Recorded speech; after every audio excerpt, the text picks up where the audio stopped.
Hello, everyone, and welcome to another Armchair Athletes live stream. This is kind of an emergency stream because Tua Tagovailoa obviously being out. It's been common knowledge for a bit, but I've been doing some research for all of you. I've been in the lab looking for some QB options to try and replace him, possibly for the rest of the season.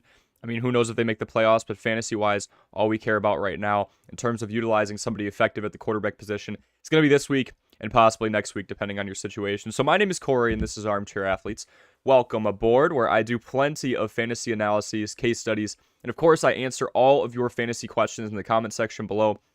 So whether you come on during this live stream or you come on after it and the video's archived already, drop your questions in the comment section below. For those of you who are already subscribed, you know I get to the things pretty quick. I get to whatever your questions are pretty quick, and if it's a more in-depth question, I will drop an answer, and then I'll drop a link supporting all the statistics that I'm dropping in there as well.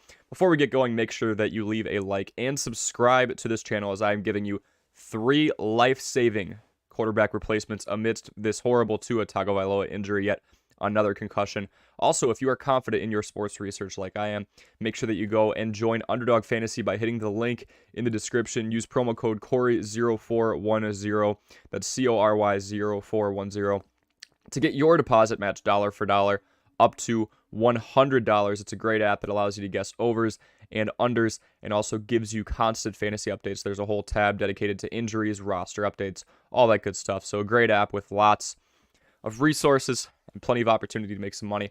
Obviously, be smart with your money. I understand that gambling addiction is very serious. I personally set aside a small amount of money for the month and don't go beyond it. You can have your own strategies as well. And make sure that you check out the Start 2, Sit 1 YouTube short series that we have going on. I will have quarterbacks, running backs, wide receivers, and tight ends up very soon, so keep checking our shorts tab for that. I've also got a couple of other waiver wire pickup options that I'm dropping in the form of YouTube shorts coming up. But if you missed our live stream, that is now archived from a couple of days ago.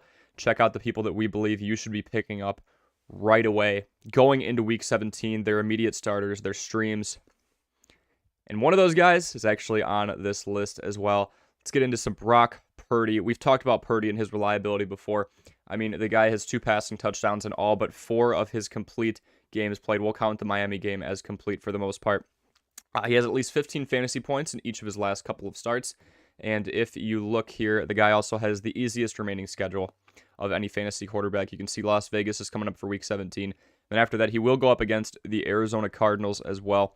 Whether Deebo Samuel comes back or is saved for the playoffs by the 49ers, I do believe that Brock Purdy's supporting cast is phenomenal. I mean, way more than just what I would say a quality cast. They're one of the best in the league. He's got Christian McCaffrey for dump-offs.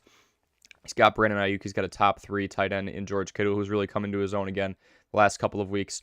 The rookie's 67% completion percentage on 7.9 yards per attempt, meaning he's throwing the ball down the field and with accuracy, is extremely impressive. It should definitely instill confidence in you to go ahead and start Brock Purdy if you can in place of Tua Tagovailoa. Let's go to option number 2. We've got Mike White. We've talked about this story before. After being out for a couple of weeks, Mike White is back.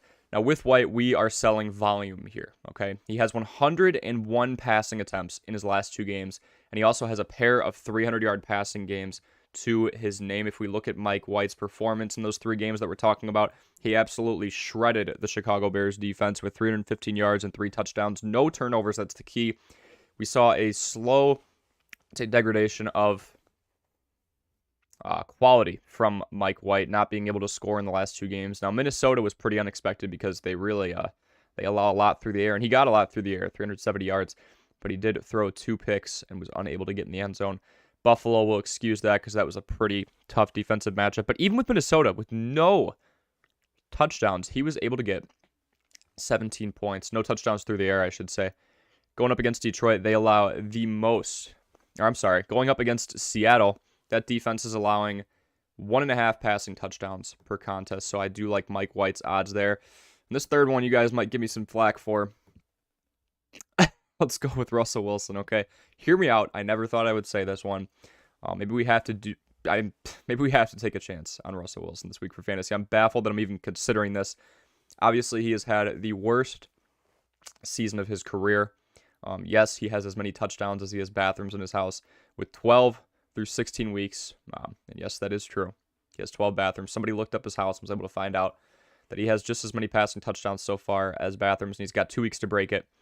However, okay, matchups are key. Some of you will be asking me and have asked me before, what's better, a great player against a great matchup, or a bad matchup, a strong defense, or a bad player in a great situation or against a great matchup?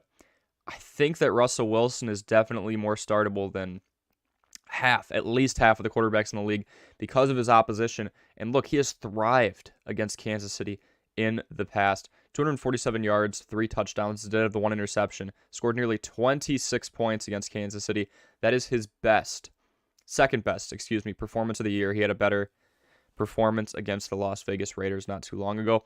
However, look, we understand that he's been struggling. We understand he's coming off an injury. He actually got hurt in that Kansas City game and wasn't able to play against Arizona.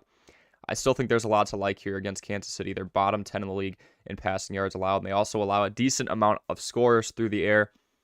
Russell Wilson gets that same matchup, gets that same secondary this week. I really do like his odds. And I also just want to talk about Jarrett Stidham.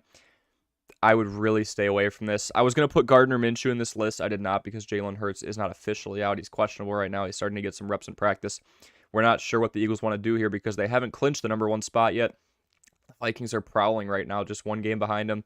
Cowboys not too far behind either. They got their 12th win of the season, so now they're 12-4 after the Thursday night performance against Tennessee and Joshua Dobbs, who I thought was pretty impressive, but I won't get too far off topic.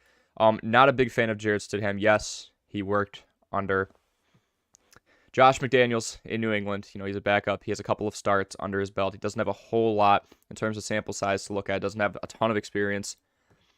I really wouldn't go with him because we don't have anything to go off of. Mike White and Brock Purdy, they don't have a lot of experience either, but it's recent, and they've had performances, great performances. We haven't seen that out of Jarrett Stidham yet, and his matchup is not the best. He is going against the San Francisco 49ers, who have allowed the least fantasy points to quarterbacks of any of the 32 defenses in the NFL. So I don't think that's a very good recipe for success. A pretty healthy front seven, a pretty healthy defense in general for the San Francisco 49ers. Jarrett Stidham, only a handful of snaps under his belt, going up against I wouldn't even say arguably, I would say they are the toughest defense top to bottom in the league, and they're pretty dang healthy too. I'm not a big fan of that. And they're a great team in terms of running the ball, the 49ers are, so they'll probably dominate time of possession. I'd probably start about 25 to 30 quarterbacks over Jarrett Stidham, so I'm going to avoid that. Folks, I hope you enjoyed this. That's all I got for you, so make sure you leave a like, make sure you subscribe if you got value out of this. The most important part, please drop your comments in the comment section below. I will get to them as soon as possible, far before the games start on Sunday, ahead of the weekend. So I hope all of you enjoy your week. Good luck in Week 17, and we will see you next time right here on Armchair Athletes.